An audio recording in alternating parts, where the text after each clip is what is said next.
Welcome in the latest episode of that SEC podcast. I'm your host, Mike Brad. I go by SEC Mike on Twitter, and I'm joined as always by my cousin Shane, who goes by Big Orange Balls on Twitter. What are you up to, you big Tennessee homer? Hey, buddy, what's going on? Oh, man, I'm doing well. I gotta be honest with you, Shane. I woke up today, I had about 7 messages from radio shows, podcasts. Everybody's wanting to talk about this Tennessee-Alabama game, which is right around the corner. So I'm pretty fired up. How are you, buddy?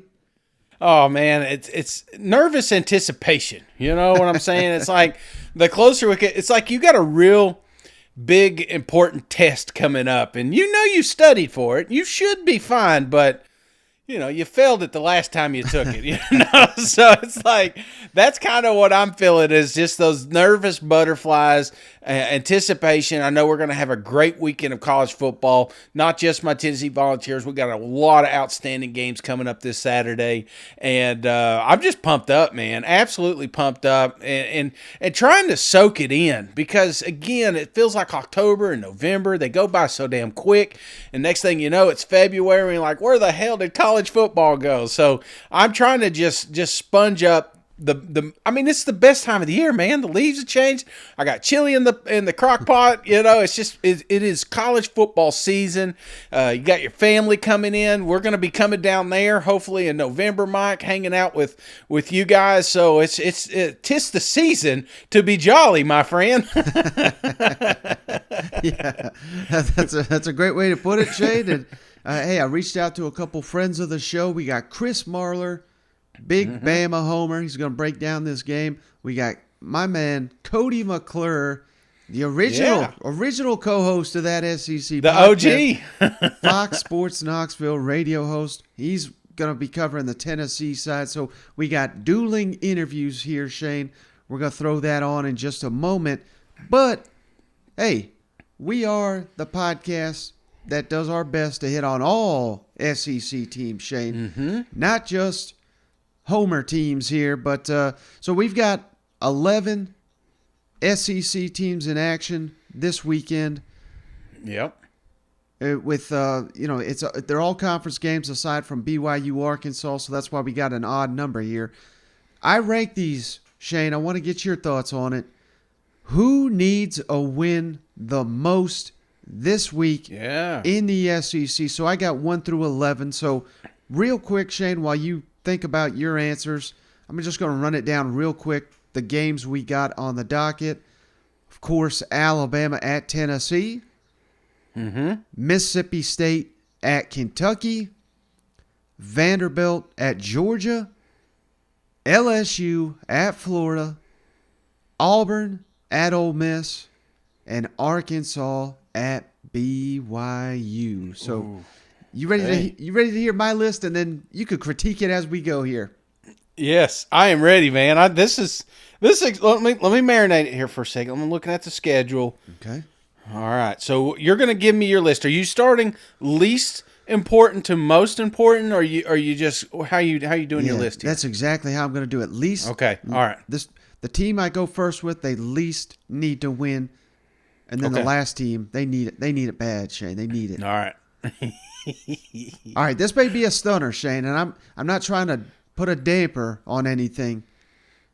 And you may disagree. Feel free to disagree. But number 11, don't need this one at all. The Alabama Crimson Tide. Thoughts on that?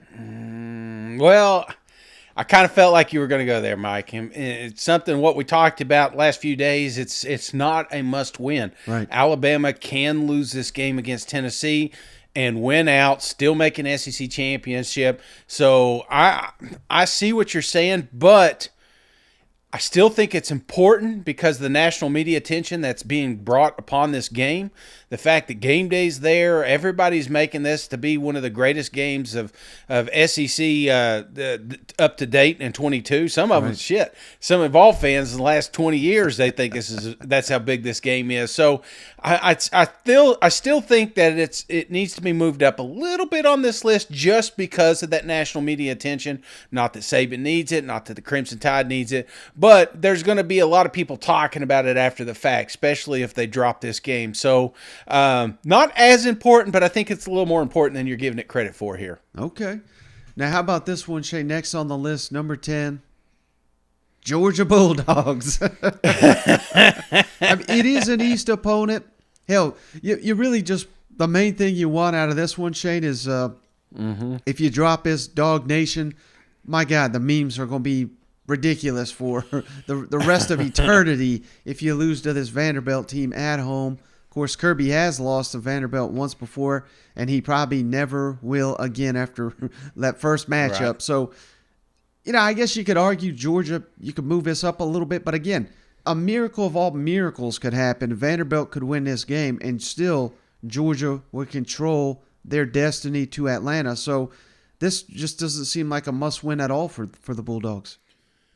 I think you were close, Mike, with the game. I just would rather flip-flop the opponents here. I think it's least important for Vanderbilt because there is absolutely no expectations for them to win this game. Right. If they lose this game by 10, if they lose it by 40, they don't lose any credit. They don't lose any, they're not – it's not going to hurt them as much, I don't think, just because. So – I think it's bigger for Georgia just because, we got a couple of games floating around and we've talked about the Kent State, we've talked about the Mizzou, and we're going to keep talking about it to the end of the year because those kind of opponents can creep up and create havoc. We saw them last week with Ole Miss. This isn't the Vanderbilt from 2-3 years ago. These guys are capable of moving the chains and putting some points on the board. Now, Georgia, that's a tall glass of water, but I just think that there's less expectations with Vandy, obviously, and it means a little bit more for the Georgia Bulldogs because, like you said, we're trying to crown these guys as the best SEC team right now, and you can't do that and keep this game close. Right. Yeah, I can't disagree with anything you just said right there, Shane. That's why I've got Vanderbilt next on the list. I just put them a little bit higher than Georgia just because – yeah. I mean, my God, Shane, Clark Lee be able to sell that on the recruiting trail. They need to snap this SEC streak. Certainly is not going to happen against Georgia Bulldogs, but just all the factors that all the positive momentum they would get off this. So I put it just a notch higher, but I can totally see everything you're just saying there. So next on the list, number 8, I got Ole Miss Rebels facing off against Auburn. Now, you can't afford to lose games like this because they've got high hopes of reaching Atlanta themselves.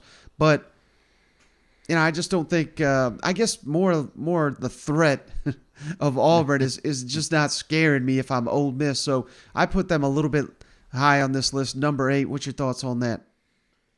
Yeah, I think you're right because it's kind of similar to Alabama. They can afford to lose this game, still control their destiny. Obviously they got to beat Bama.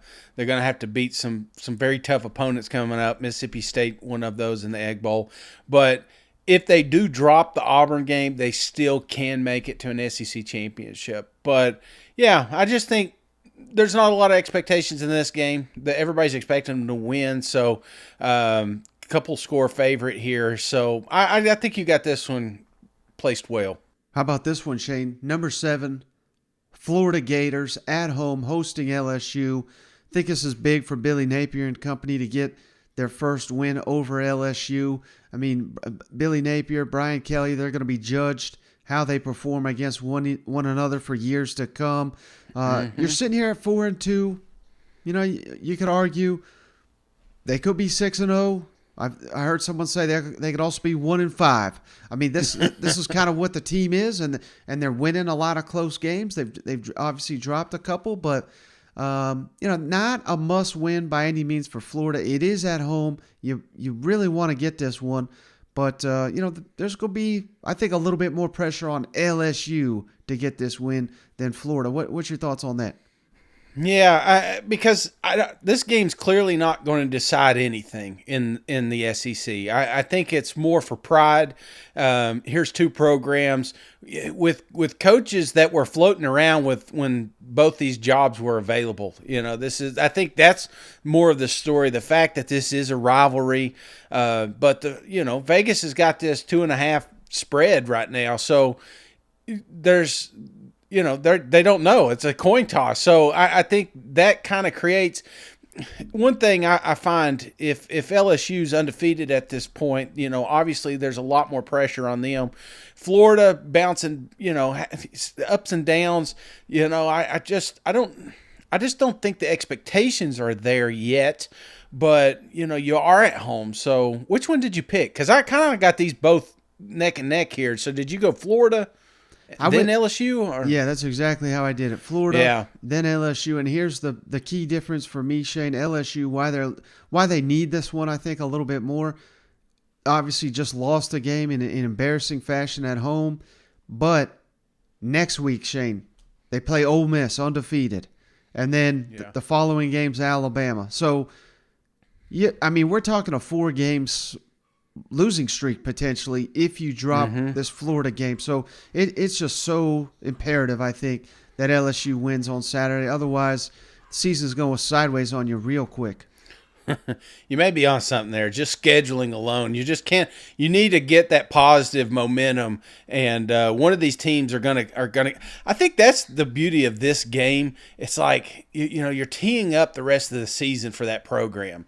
So LSU comes away a victory. All right, man. They bounced back. They had a tough loss to Tennessee, but they get some of that momentum going back. Florida Gators, it's just been a roller coaster, but they did find the victory last week. I think that would have been a loss 3 weeks ago. I just think there was a little resiliency with the Gators. So yeah, this is just not as important, but it is. I don't know how you'd summarize it, man, because these teams hate each other. They freaking hate each other. Yeah. Now, how about this one, Shane? You may disagree, but I'm going number 5, Tennessee. This would be a program-defining win. You could assert yourself as potentially a college football playoff legitimate contender. But I also think, Shane, that the Georgia game here in a couple weeks is more important for Tennessee's season because you're not making Atlanta unless Georgia falls apart. Or if you lose to Georgia is basically what I mean. So hugely important game for Tennessee, but for this weekend, number 5 on my list. What's your thoughts? Yeah, I think we're getting there. We're getting kind of close here to the end. So yeah. I think you're right. Tennessee doesn't have to win this game, but yeah, no, I'm with you. Any way you put it, because the expectations are you always lose to Alabama. So right. I think that makes it a little easier if you do lose to Alabama. Hell, we've done it in the last 15 years. So, I say the expectations aren't as high as these other schools. And if you lose to Bama, you beat Georgia, you still have a dream season. You know what I mean? Yeah, absolutely. Absolutely. No, I'm with you here. Now, this is maybe cheating a little, Shane, but you're already softening the blow, aren't you, Mike? Is that what you're doing? You're planting the seed, aren't you? Yep. Now, this may be cheating because I split it a little bit here, Shane, but number 4, Auburn / Brian Harsin.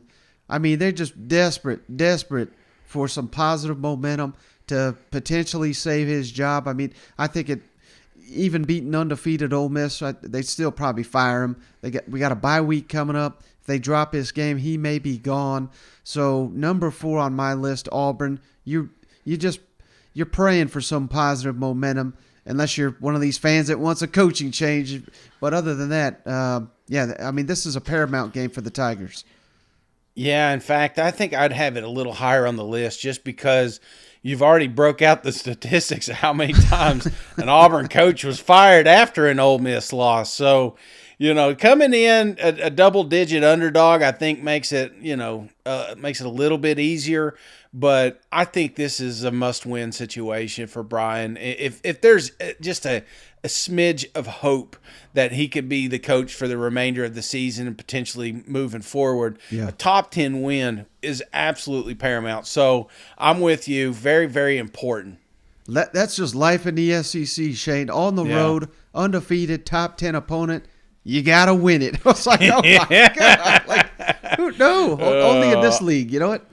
Yeah, I know, man. Well, hell, they've got 3 losses, and we try to fire them after 3 of them. So a fourth one, All right, so how about this one, Shane? Number 3, Mississippi State on the road at Kentucky. And here's the big reason why, Shane. Following week at Bama, and then they got Georgia in 3 games. So, I mean, it's just if you want to, and again, I keep overlooking it, Egg Bowl on the road. I mean, you can't fall to Kentucky if you want to have his dream season with those 3 monsters up ahead on the schedule. You got to pick up winnable games when they occur. Yeah, absolutely. And not to mention just the national media momentum they have right now. People are starting to talk about you. Yeah. People are starting to talk about how great Mississippi State is, how great their offense is playing, how great their defense is playing. They're starting to. I've even heard it in talks about the Georgia games and the Bama games. It's like you can't rule out Mississippi State now. Well, you drop a game to Kentucky, they stop talking about you, and I think this is good for recruiting. It's good attention, and it's in a perfect time. So, you're in your own way. And there's my cat, Mike. I got a cat in the house. For some reason, it wants to come here and hang out.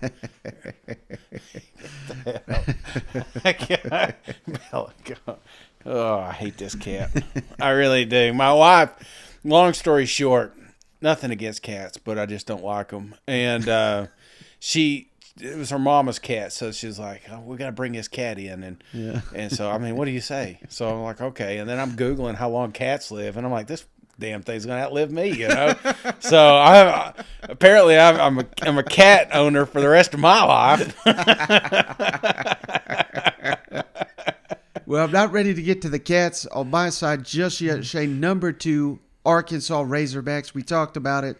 Man, you desperately need to get to this bye week with some momentum. Yeah. But you got to win on the road at BYU first. Very tough challenge, but a winnable game. Should be a win.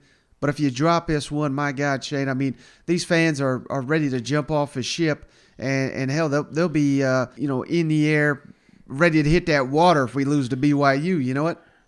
Mike, you missed a hell of a segue. It could have been like, speaking of hogs and cougars, No, this is a gigantic game, and we've talked about it because not a lot of people are talking about Arkansas anymore, but this is big for the fans. This is big for that team. They've got to snap out of it, and this program is a lot better than BYU, and the only way BYU loses is if Arkansas gets in its own damn way, and that's what it's been doing here lately. So I think it's time to snap and clear, get their mind right, and it is a monumental game because everybody loves Sam Pittman when he's winning, but now they're like, well, see, this is what happens when you hire a lineman coach, I mean, you're starting to hear that rumbling already, but I think this is going to be good for Arkansas to get back on the right side of the win column. Right. So that obviously last team, speaking of the Cats, Shane, Kentucky, Mississippi State comes to town. This is not going to be an easy game by any means, but you got a road trip to Tennessee. You got Georgia coming to town. You have got some tough ball games up ahead. And if you got any shot at redeeming this season, you have to beat Mississippi State. This is a season-defining game right here. Seriously, we're approaching a 3-game losing streak, and that's not something we expected from this program. I mean, honestly, the quarterback being out, that's a big deal. Will Levis is a huge focal piece of that offense, but this was a team. This is a team that people are expecting you to win. Yeah. When you started this season and everybody's predicting their wins and losses, you get to Mississippi State, almost 9 times out of 10, they were putting a W there for Kentucky. So the expectations of that fan base is to win this game. And if you don't and you lose 3 in a row, man, I'm telling you, I'm already seeing basketball videos from these Kentucky fans. They're already 1 foot's out, man, because it's no longer a football school anymore if they lose 3 in a row. And just speaking of life in the SEC, Shane, again, they were top 10 in the country. You drop this game 3 weeks later, you're not even ranked. I mean, this is just a wild league, isn't it?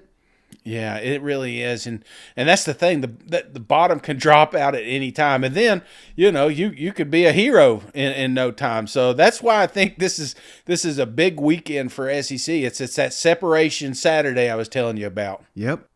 All right, brother. So, hey, we've held off long enough. Let's get to these interviews. Chris Marler, Saturday down south, tried to clean up the language a little bit better than he did last time. He even gave a shout out to Cousin Ollie here. Yeah, he may want to fast forward that one. All right, we're pleased to once again be joined by Chris Marler, Saturday Down South, host of College Football Uncensored, and the only Alabama guy that'll return my texts or phone calls. Chris, how you doing, buddy? I'm good. Listen, I want to start off the show. Usually I start the show by telling you how great of a job you're doing, but I want to start off the show by telling Ollie, the Kentucky fan, how great of a job he's not doing right now. I know you're emotionally upset, Ollie. You're welcome for this shout out, but I think about you every day, man. Ever since that shout out a few weeks ago, I hope you're doing well. And I know you're not. And also I hope you know that I don't hope you're doing well. Yeah, credit to you, Chris. I mean, you've been on fire this entire season. You called that one. You called many, many others. So I had to have you on. Biggest game of the season to date in the SEC, Alabama at Tennessee. Before we start on that, Chris, tell me why Bill O'Brien's the worst coordinator in the SEC. He's not. He's a good coordinator. Bama fans hate to admit it, and he'll do stupid shit all the time. Like I tell you what, you talk about the A&M game a year ago. He went, are you all right? What's in your drink? Just water. Okay. Sober October. Oh no, gross. Anyway, so he has this whole thing, and I know you're lying, by the way, about Sober October, especially if you guys win this weekend.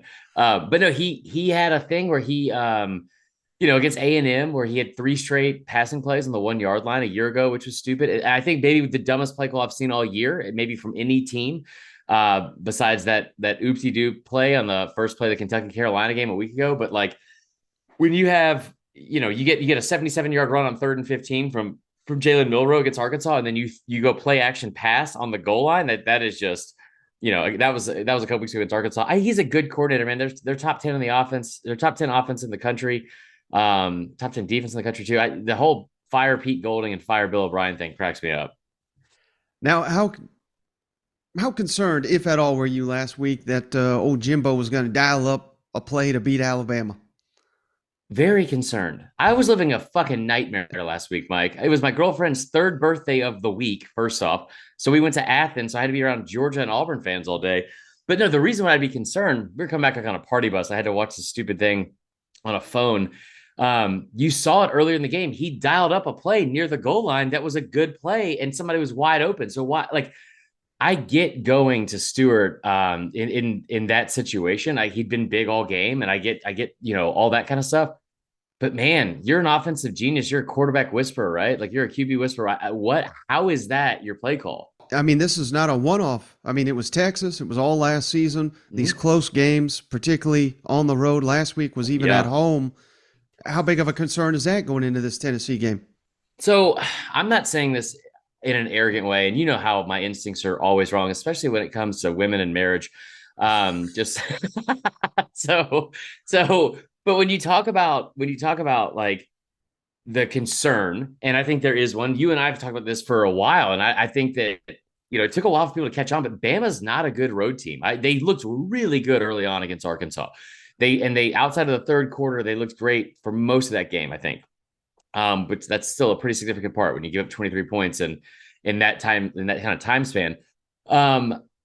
I don't know what it is, but if Bryce Young plays, I'm not that concerned. And I know that sounds weird, but like, I just think that the team is built to go up against a passing team better than they are against a more balanced attack. And I think Tennessee is Tennessee's a very, very good football team. I think they're the fourth best team in the country right now. And I've thought that for multiple weeks. Hendon Hooker's phenomenal. And I could be completely wrong. I just, for whatever reason, if Bryce plays and he plays the whole game, I don't think they lose that game. I think they win by double digits. On the contrary, if he doesn't play, I think Tennessee wins by double digits. And I don't know, that maybe that's what the strength, or the not strength, but the impact of a Heisman Trophy winner is at QB. But I mean, it's two really good teams. I mean, listen, I'm 24. Obviously, you can tell because of my skin and under my eyes and everything like that. You're obviously 48 and you're older than I am. These are all facts. But this is the highest ranked matchup we've ever seen from this rivalry in our lifetime. Isn't that kind of crazy? No. No, hell yeah, it's great. I mean, this is the first time that I can remember in this damn streak that Tennessee going into it is confident that they can get a win. Usually you're wondering if they can compete. The fans I'm hearing from, they expect a win, which is dangerous because Alabama on the road. I know they're a slight favorite, but a lot of people are picking Tennessee. Yeah. I think the pressure's on Tennessee. And let me ask you this, Chris. I mean, Alabama, not that they will lose this game, but even if they do, it doesn't wreck their season, in my opinion. Losing an SEC West game would be far more brutal for Alabama. So having said all that, I mean, it's almost like the pressure is off Alabama going into this big matchup. Do you agree or disagree? No, I kind of agree. And it's weird too, because man, like, I know that when the clock hits 0 on Saturday, if Tennessee has more points than Bama, I'm going to be upset. Mainly because I know what's going to happen to like my Twitter, and I know what's going to happen to my text messages from you and all that kind of stuff. And it's been 15 years, but I also think just being realistic and being like an objective person, which I know is going to shock some people, but like being objective about this, I didn't expect Bama to get through this 3-game stretch unscathed. And now you look at how good Mississippi State is. I think Mississippi State is playing like a top 10 football team, just the way they're executing on offense and defense right now. It's not a foregone conclusion they're going to win the following week. I mean, there's a very realistic situation here where, like, two things I'll say that I think are very realistic that we aren't giving enough attention to. We're just not, as like college football fans, maybe outside of Knoxville. One, that Bama could win this game in a close game against a very good Tennessee team on the road, and lose the following week to Mississippi State. And the other thing is, I don't think it's far-fetched to say that at the end of this season, Tennessee could finish 11-1 or 12-0 and be going to Atlanta and be waiting to figure out who they're playing based off of a rivalry week game at the end of November. And that rivalry game isn't the Iron Bowl, and it's the Egg Bowl. I think there's like 5 legitimate top 10 teams in the SEC, and I don't think it's a foregone conclusion that Bama and Georgia are the 2 best teams anymore. I really don't. Now, let me ask you this, Chris. Everyone is talking Bryce Young. That's the biggest storyline going into this matchup. But to me, I think potentially the biggest X factor in this game is Jahmyr Gibbs.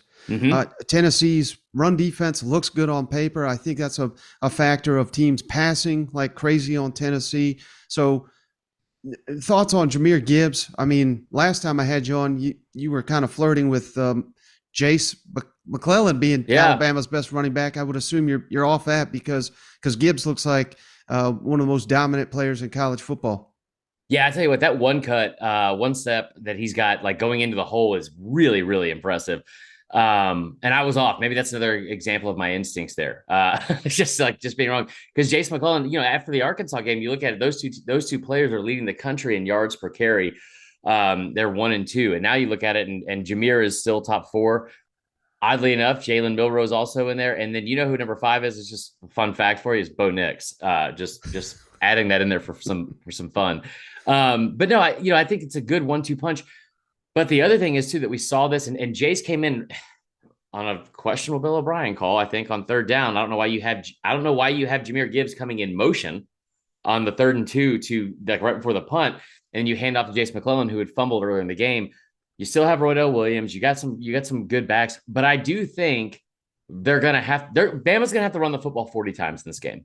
And I think that's because they're going to get plenty of opportunities on offense because of how Tennessee's offense is and how fast they're scoring. Tennessee will put up their points, and especially early on, I think. But yeah, man, Jahmyr Gibbs, I think he's, possibly the ultimate X factor at this point after what you saw the past 2 weekends. Now here's the other thing though, Mike. Is that a factor of, hey, he was playing against a pretty shitty, excuse my language, Kentucky fans, but a kind of shitty Arkansas defense and an A&M run defense, and he was able to put up that yardage? Or is it this is the Jahmyr Gibbs that we were expecting to see? He got banged up in the second half of that game. If he's not injured or if he's not healthy and something happens to Bryce, you're in big, big trouble here because the offense, Bill O'Brien has done a bad job of showing the offense being able to rely on multiple people at once. He did a bad job of it last year. We saw that with Mechie and Williams going out. And he's done kind of a bad job of it this year. Like the offense is, where is this offense without Jahmyr Gibbs? Now, in that A&M game, Chris, Alabama got the ball back about 3 minutes, 30 seconds left. They had an opportunity to ice that game, win it. And that, to me, Chris, when I think of Nick Saban, Alabama, I think of them, just ripping your throat out. Yep. That's what they were built on. Maybe it's because college football is different. We're more spread. We're more quarterback centric. Maybe it's because Bryce Young is out and they didn't have to respect the pass. But does that concern you at all that, with the game on the line, moment of truth, Alabama can't pick up a first down to ice an SEC game? Yeah, it definitely is. It should be a concern. And another reason why it should be a concern is this time it's on offense and defense. And I'll say they weren't able to get off the field. And like A&M, the defense played really well, and that cheetah package is great. And the three rushers in there, three edge rushers in there that you put on the field at the same time. You missed 2 field goals, you have 4 turnovers, and all this kind of stuff, and you still won the game with a backup quarterback. I think that says a lot, no matter how bad of a team A&M is, and you're at home. But I watched this last year, and as somebody that grew up watching Bama and has really enjoyed the Nick Saban era, especially, one thing I was not ready to see was what Georgia did to Bama last year, which was you got a chance to put them away, and you're just leaning on them. Like I've always said this. This is one thing I've been frustrated about, like watching some other teams that I've really enjoyed about Saban is, but when you have your chance to put your fucking foot on someone's throat, you do it. And I don't mean to sound like so aggressive about it, but like you put your foot on someone's throat and you take their will for the rest of the game, and you in the football game, and you walk out of whatever stadium you're in as the winner and move on to the next week. Georgia did that to Bama last year. They leaned on them, started ripping off these 5-6 yard carries late in that national championship game. The way this Tennessee offense is, it might not be running the football. Tennessee's capable of doing that to Bama. I mean, Tennessee's absolutely capable of doing that to Bama. And you get Cedric Tillman back. So I think it's a big concern on offense and defense that they weren't able to put that game away, and that it really ever got to that point. That's what championship teams do. Like that's what teams do is I think back in the day, it used to be like this, oh, there's always one game you gotta get lucky in. Like maybe Rocky Block is that example of 2009, but that's not really the case here because you're constantly giving the offense chance to score points. That's not really how football's played, I feel like, at this point. And man, they weren't able to do that really on either side of the ball, in my opinion, in the fourth quarter of that game. And that is a concern. All right, Chris, I know you got to go pick up your 17-year-old girlfriend from her high school. Is about to get out, so I get you out of here on this. Prediction for the game, who you got winning? Who's playing? Who's at quarterback for Bama? Bryce Young. Bryce Young's playing quarterback? Does he play the whole game? I think 75% good Bryce Young. Okay. Like, I don't think he's going to be running. I don't know how effective he's going to be pushing the ball down the field, to be honest with you. Yeah, that's fair. I think that's a totally fair point. If Bryce Young plays, I'm going to say Bama wins this game 34-28. I don't think they cover the spread. I think I love Tennessee first half over 13.5 points. I love all that. I'd like, if I would be shocked if Tennessee doesn't score over 14 points in the first half. Tennessee. I'm really excited, even as a Bama fan here, to see what Tennessee looks like on script, and especially with Hendon Hooker. But Hendon Hooker was great in this game a year ago, right? Cedric Tillman was great in this game a year ago, and his biggest games have come in the biggest moments, I feel like, for Tennessee over the past couple of years. I think it's close, but and I wouldn't be shocked if Tennessee won. But I would take, with Bryce Young coming back, I would take Bama. All right, before you go, Chris, tell everybody where to find all your outstanding work. Thanks, man. I appreciate you saying that. So, it's always good to come on here. I'm sorry this had to be rushed so I can go pick up my high school girlfriend from chess club. Um, as you said, somebody's gonna clip that, and I'm gonna get in fucking trouble on Twitter for no reason. I can't wait for this weekend. Good. No, so find me on Twitter at Vern Funquist, and Instagram at Vern Funquist, and then our podcast is called College Football Uncensored.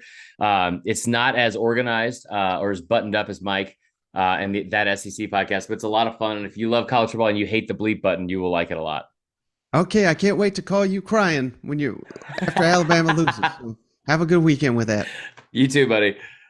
All right, so hey, just want to say thanks again to Marler for joining the show. He said he had to go pick up his high school girlfriend there, so we had to keep it kind of brief there, but good conversation there. I really will be giving him a call if Tennessee wins because I fully anticipate him to be crying. If I can figure out how to record a conversation over the phone, Shane, we ought to record that and put that on the podcast. You know what? Oh my gosh, that would be great if we could get that. You know, we talked about doing that, and I think we had it for like a season. We should really bring that back. The old voicemail. So right after a game, you're hot and bothered. You could just call up the hotline and you could just vent to that SEC podcast, and then we'll have a little segment. We need to bring that back. I think that would be awesome to just because we've all been there. And the bad thing is if you're around people you can't explain it. I remember one of the toughest games I ever watched was that Texas A&M game a few years back, Butch Jones days. Mm-hmm. And nothing against my wife or my young kids at the time, but it's just like it's not the same. I'm trying to explain to them why I'm frustrated, and it's just I can't get it out. So I think a call to a buddy or a podcast, it'd be a good opportunity to say, what the hell were they thinking, Well, how long are we going to keep this guy as an offensive coordinator, I hate Butch Jones. So yeah, no doubt. And speaking of wild conversations, Shane, that's what we usually have with our buddy Cody McClure, Fox Sports Knoxville. He likes the Vols to win this Saturday. Let's kick it over to this conversation. All right, we're pleased to be joined by Cody McClure. Of course, he's the host of Talk Sports, Fox Sports Knoxville. But in my heart, he'll always be known as the original co-host of that SEC podcast. How you doing, brother? I'm good, man. It's good to be with you, Mike. Good to be back on the podcast. I mean, for the first time in 4 years, 5 years? How long you been doing this thing now? Yeah, I think the first season was 2018, and then because the only thing I really remember those, and not even of those days, to be honest with you, but the following season, Joe Burrow and undefeated LSU. So that was 2019. So yeah, we've been doing this a good while, and it took a while to take off, but it's been a wild ride for sure, and you're certainly a part of it. Well, I appreciate that, Mike. I mean, the first season you and I did it. It was pretty, we just kind of got a couple of these blue snowball mics, or at least that's what I had, and you just kind of patch it through the computer and do a little talking, and it seems like it has definitely evolved.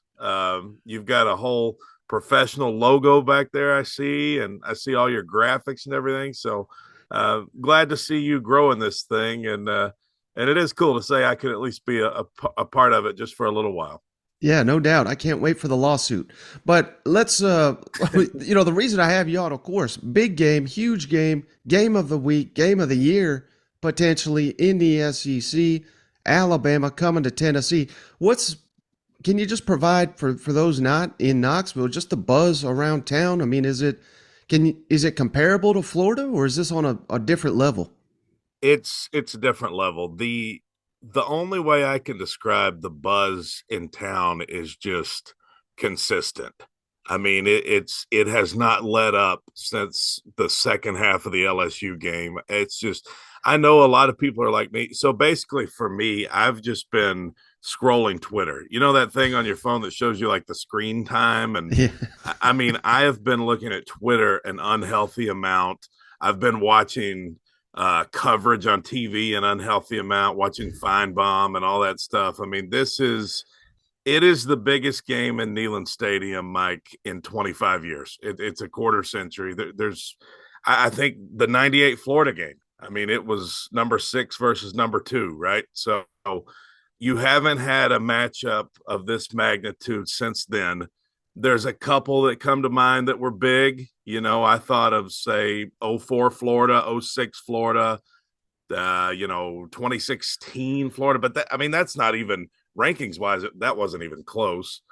'04 Auburn was big, but this to me seems like a different level. It's the third Saturday in October, and the buzz has been consistent since the second half of the LSU game. I don't think it's let up. And I think a lot of people are like me. They're just like, this whole week, it just kind of seems like we're going through the motions trying to get to Saturday. And that's all that matters to anyone in Knoxville this week. Right. Yeah, and I can attest to that. I've been trying all week to lock up tickets. It's impossible to get a ticket to this thing unless you want to pay an arm and a leg. But, it's interesting, Cody. Tennessee fans have always got it in their head that ESPN hates them and, they're going to trash them and all this. And for good reason. There's certainly people in the media that seem to live to trash Tennessee. But what does it say about the program and everything being built there in the Vols' chances on Saturday that here we are, second time in 4 weeks, 3 weeks, whatever, that College game day and now SEC Nation as well coming to Knoxville? Does that do anything for the Tennessee fan base to feel like, hey, this team's getting respect nationally? I think people can feel it. I think you've seen these. I saw Barrett Sallee, for one. He picked Tennessee to beat Alabama. Paul Feinbaum, I saw where he said, basically, if Bryce Young doesn't play, Alabama's going to lose. I think people are feeling the respect. I think you can tell that it's a different Tennessee team. It's a team that comes out and has an abundance of confidence.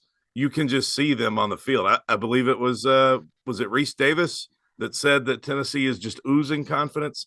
I might be misquoting somebody, but somebody said that. Somebody important. They were definitely important. But I think Tennessee's getting a ton of respect right now. I think people look at this as a game that Tennessee can win. Some people think a game Tennessee should be favored in.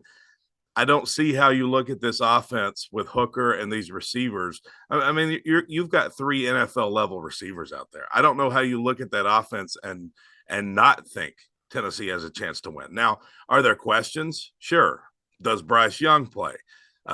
Will he shred Tennessee's secondary? I know the first part of that Arkansas game, it looked like he was going to throw for 800 yards, and I think Tennessee's better defensively than Arkansas is, but at the same time, you still do have those questions.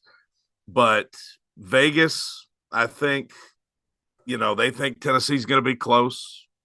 It opened a little higher than I thought it would. My guess is they thought maybe Bryce Young was expected to play. That line's gone down, kind of staying at 7.5 right now. So I think the respect factor is huge, and I think people can feel it around Knoxville.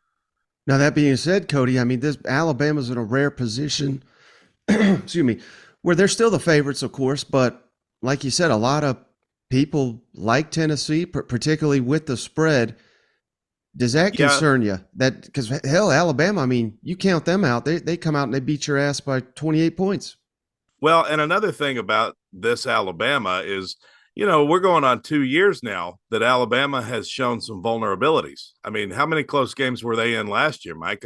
You look at Auburn last year. I think LSU and Arkansas were fairly close. A&M beat them, so Florida was another one last year. And then coming into this year, obviously Texas and Texas A&M both had chances to beat this team. So that's not to say Alabama's not great. It's still Nick Saban. It's still Bryce Young, if he plays, Heisman winner. It's still one of the top 5 teams in the country. I just think coming into Neyland Stadium, this is going to be an extremely difficult road game. They did have one earlier this year at Texas, but I think this is going to be a whole different level, Mike. I think it's going to be louder than the Florida game, and I expect it to be one of the biggest college football games of the year, if not the biggest. I think to this point, it may be the biggest. Can Tennessee handle that pressure? Teams of the past could not. A Butch Jones coach team would falter in a situation like this, or at least, get a lead and blow it, get up by 21 or so, and then, blow a 3-score lead. But I'm telling you, if Tennessee gets up 21 in this game, I could see them running away. I mean, I don't think they're going to run away with it. I'm trying to still be rational, despite the fan in me that says Tennessee is really the better team in this game. I think it's a little bit of a weaker Alabama team, and I think Tennessee's the strongest they've ever been. I think Alabama's due for a loss to Tennessee right here. What's the latest buzz that you may be hearing about Cedric Tillman? Do you anticipate him playing in this game? I think he's going to play. I think just from what I've heard, I mean, I think he's going to play. That was the whole idea of him not playing the LSU game, was basically so that he could continue to take that extra time. That surgery he had was a minor surgery. So I think he's going to suit up on Saturday. Him coming back to this offense, I mean, it gives you 3 guys that, and I'm not even mentioning Ramel Keaton and the tight ends who are also capable. This is an offense that they spread the field wide and they've got weapons everywhere. I think as long as the offensive line can protect Hooker, now that's going to be the key to me, is Hooker having the time to go through those progressions and throw. I think the receivers are going to be open. I really do. They're going to be there, and I think Hooker will make the throws, but it's, can you keep Will Anderson out of his face? That's going to be a key to the game for sure. Right, and Dallas Turner and all the beasts they got over there. Barmore's a great linebacker. But speaking of that, I mean, kind of in a similar tone, I mean, I think a lot of people that are just casual Tennessee fans or just SEC fans, they don't realize that Tennessee loves to run the ball, and their offense doesn't reach its full potential unless it's running like it did against LSU. Do you think Tennessee, which I think is at a disadvantage on the line of scrimmage going up against Alabama, do you think they'll be able to run on the Crimson Tide? Well, I thought LSU had a pretty good front. That was, an expectation that LSU might be able to win the game at the line of scrimmage, and I thought Tennessee really handled their business there. Now, Alabama is a different animal. Alabama is still Alabama talent-wise, but numbers-wise, are they? You know what I mean? Like, they have allowed a lot of yards. These Nick Saban defenses now are not what they used to be. I think Tennessee will be able to run the ball. I'm sure that'll be a key for Alabama, is trying to stop the run, but you certainly don't want to go one-dimensional. I think Jabari Small and Tennessee's offensive line are up for the challenge. Another thing about Tennessee, is the offensive line is veteran laden. I mean, these are guys who are all pretty much juniors and seniors, other than Mincy. And he's one of the best players on that offensive line. He happens to be one of the younger guys, but they've got experience. They've got cohesion. To me, that's the biggest thing with an offensive line, is, have they played together? Do they know their assignments? Can they trust the guy next to them? And I think that Tennessee's offensive line has that. I think obviously they've got the physical capabilities. Alabama probably going to be the most talented front they've faced, but I'm confident that Tennessee will be able to establish the run in this game. It's all about getting that first down. That's the thing they always say about Tennessee. You get that first one, and it's a lot of times smooth sailing from there. Right. Do you take anything away from last year's game, Cody? I mean, I know the final score was pretty lopsided, but in the second half, Tennessee was playing with Alabama. They were scoring on them, and they had a lead, I believe, in the third quarter. So do you think that gives Tennessee confidence that that they can hang with Alabama? I mean, last year depth was an issue, and it was obviously in Tuscaloosa. Now it's in Knoxville. Do you think that gives the team a little added confidence that they can hang with Alabama? I think it does. I think they're familiar with Alabama, and most all the guys that'll be playing for Tennessee Saturday played in that game last year. So now the final score in that one did not look good, but like you said, I mean, it was still hotly contested going into the fourth quarter. It got away from them, kind of like it reminded me of this year's Arkansas-Alabama game, really. It got close there for a minute, and then it got away. And Alabama, to their credit, they do have the ability to do that to you if that offense is running. I'm a little worried about Jahmyr Gibbs. That guy, I mean, he's a stud. He can break it open at any point on you. So you got to be able to tackle. Now, Tennessee's run defense has actually been pretty good. They've got one of the better run defenses in the conference. It's all about, for Alabama, to me, whether or not Bryce Young plays. And if he plays, I think he will make a lot of good passes. Although I don't think his receivers are as good this year. I don't think they're as good as Tennessee's. If it ends up being one of those shootout kind of games, I like Tennessee in a game like that.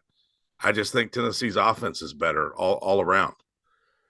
All right, the real question I wanted to ask you, Cody, how many alcoholic beverages will you be consuming on Saturday?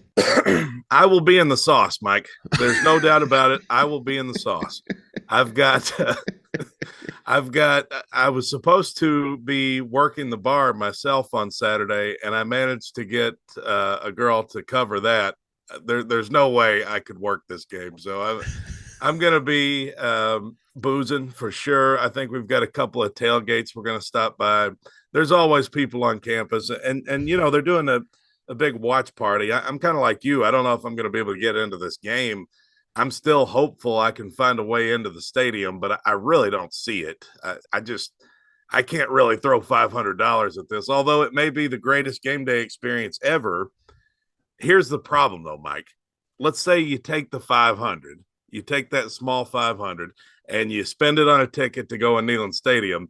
And then the off chance that, Nick Saban happens to be the greatest coach that's ever done it. And maybe he comes in and spanks you again. So I don't think that's going to happen. I hope it doesn't happen, but I would be sick if I paid that much money for a ticket and Tennessee didn't win. So I'm confident, but I don't know if I'm quite that confident. Right. But yeah, the booze will be flowing, my friend. Are you going to try to make it over? I mean, I'm trying to get my way in there, like you said. One of my best friends in the world, Cody, he's got season tickets. I offered him $500 just to sit with him. I mean, the ticket's already paid for, and he told me, I think I can get $700 for it. And I'm like, my God. And he's one of your best friends? Yeah. Oh, man. Well, I saw some guy tweeted earlier he wouldn't give his Alabama ticket away for $10,000. So it's going to be a pretty penny to get in there for sure. Those seats they always show that's like beside the press box where you can only see 10 yards to the end zone. Yeah. 90 yards of the field are blocked there. I think I would actually sit in that seat if I could get it for under 200. All right, final thing for you, Cody. Really appreciate your time. What's moment of truth here? What's your prediction for the game? Does Tennessee finally snap the streak, or does Alabama do what Alabama does, get your hopes up, and then rips your hearts out in the most painful way imaginable? I would be lying, Mike, if I said I wasn't a little bit hesitant to pick Tennessee just because I know the history. I know Nick Saban's 15-0 against the Vols. I've had to call Nick Saban daddy more times than I can recall. I mean, he does scare me. All right. I'm not going to lie. He scares me. The thing is, I remember sitting in the stadium in 2016, Tennessee's, fringe top 10 team. They're right there at whatever they were at the time, 5-1, 6-1. Alabama comes in here and they beat you 49-10. And I'll never forget the feeling walking out of that stadium that day, like humbled, like, okay, there's levels to this. Maybe we were good, but not that good. There's no doubt that Alabama has more talent all around on its roster than Tennessee. I just think that Hendon Hooker is special. I think Tennessee has the makings of a 2019 type LSU team. That if you look at that LSU team in 2019, they didn't have a great secondary either. They weren't known for their great defense. They gave up 38 points to Vanderbilt that year, for God's sake. Tennessee has special receivers. I think they've got 3 NFL caliber receivers. To me, like I said, Mike, it comes down to the offensive line. But I am going to put my faith and my confidence in Tennessee's veteran-laden offensive line. If they can block Alabama, I think that Hooker, Tillman, Hyatt, Jabari Small, and Brew McCoy will beat Alabama. I'm picking Tennessee to win the game. Now, whether or not Bryce Young plays, I'm still picking Tennessee. It's either going to be a 41-38 kind of game if he plays, or if he doesn't play, I'm going to take Tennessee by at least 10 points. Wow, by 10 points. Milrow, I think Tennessee's 10 points better.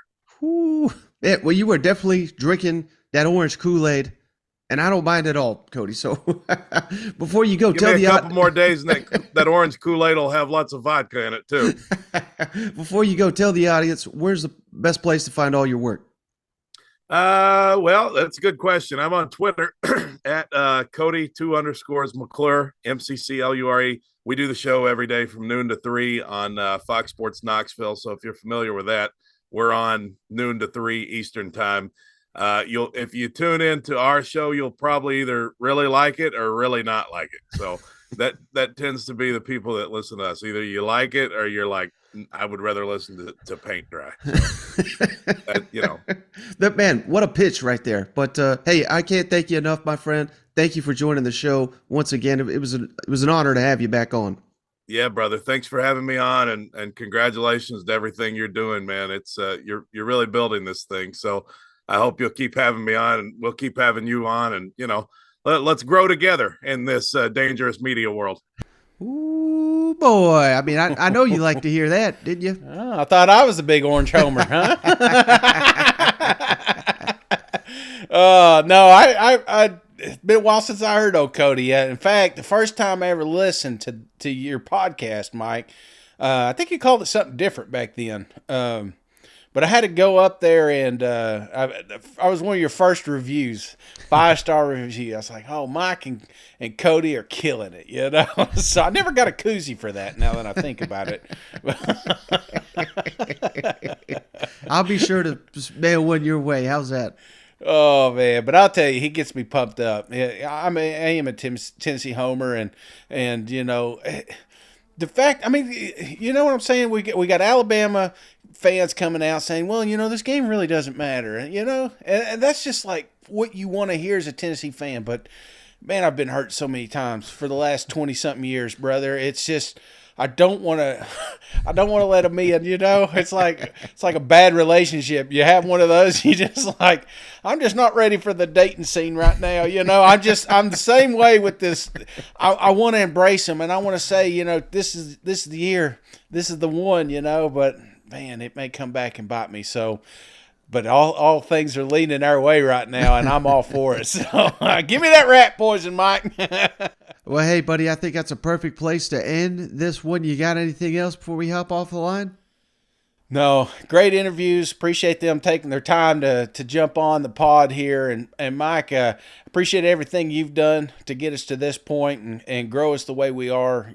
Cody hit the nail on the head. You guys started out this thing in your mom's basement, I think, and now it's actually grown to a pretty decent little show, and we couldn't have done that without your effort and your vision. So I appreciate everything you've done to make this podcast possible. And if you are listening, you want to return the favor, jump on an Apple product, give us a 5-star review. Mike will send you a koozie. All you got to do, a lot of folks ask, what do I got to do? Screenshot the 5-star, email it to thatsecpodcast@gmail.com, and with your team and your address, be sure to put your address. You'd be amazed how many people will send you a koozie request, and we're like, we have no idea where you live. So put your address on there, and then Mike will get that out to you. He's got all teams now, all 14. A lot of folks have been waiting, and if we missed you, just be sure to let us know. We didn't do it on purpose. It's just we had a lot of orders come in this year, and which is a good bad thing. So Right. Appreciate everything. And YouTube growing. You're gonna get on there and see that cat of mine. We'll jump on there. That SEC podcast. You see that little thing running around? That's Bella. I call her Belly. She's fat like me, so. We both like to eat. I went to a Golden Corral today. Did I tell you that, Mike? Oh, yeah. Tell me the Golden Corral story. Oh, my gosh. So we go to Golden Corral, and they've slipped, man, brother. This ain't your papa's Golden Corral. They have.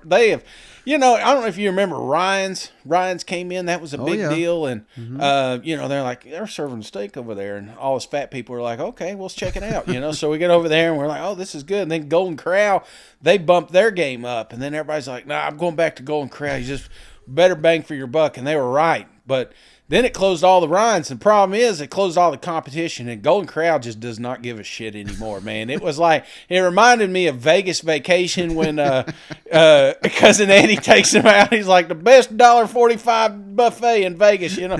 And he's like, that's what I thought. I was went up and said, is this chicken or is that beef? And he's like, you're right. You know, he flip-flops it around, and that's what it was, brother. They're not even trying anymore. So probably not going to be a sponsor, and they don't need us because they're the only gig in town. So I think Shoney's is now my favorite buffet, and that's saying something, Mike. So I probably shouldn't eat it. I probably shouldn't eat it at all. But my father-in-law took us there, man. And I'll tell you, I'm a cheap. I am cheap. I am cheap. My wife hates it, but man, I met my match. This man's got it figured out. He went to Sam's Club and bought gift cards because it's 20% off. We show up at 3 o'clock. No. Yeah, right before 4 o'clock, because you pay lunchtime hours. You wait like 15 minutes, and then they switch it out with the dinner and stuff. I mean, the guy is an artist, and so we went there, and unfortunately, they did not nothing better came out at 4 o'clock. So I don't know what the wait was for. It was terrible. They said it was fish. I don't even know what kind of fish it was. I'm probably gonna be sick. I'll probably be out at home ready to pod all week, Mike, because I'm gonna be bedbound after that Golden Corral visit. But anyway, that's my little rant. They're not gonna be a sponsor, and I don't care. I ain't ever going back to that damn place. Even if it is free. I wanted to get an Arby's sandwich when I left, and I hate Arby's. So. All right, that's all I got. I don't know how to top that, but hey, I appreciate you as always. I appreciate each and every one of you for hanging in there. One day away, closer to this weekend of SEC action. Cannot wait for it. And hell with Golden Corral, apparently. Yeah, that's right. You know what grinds my gears? All right, we'll see you guys. Go Vols.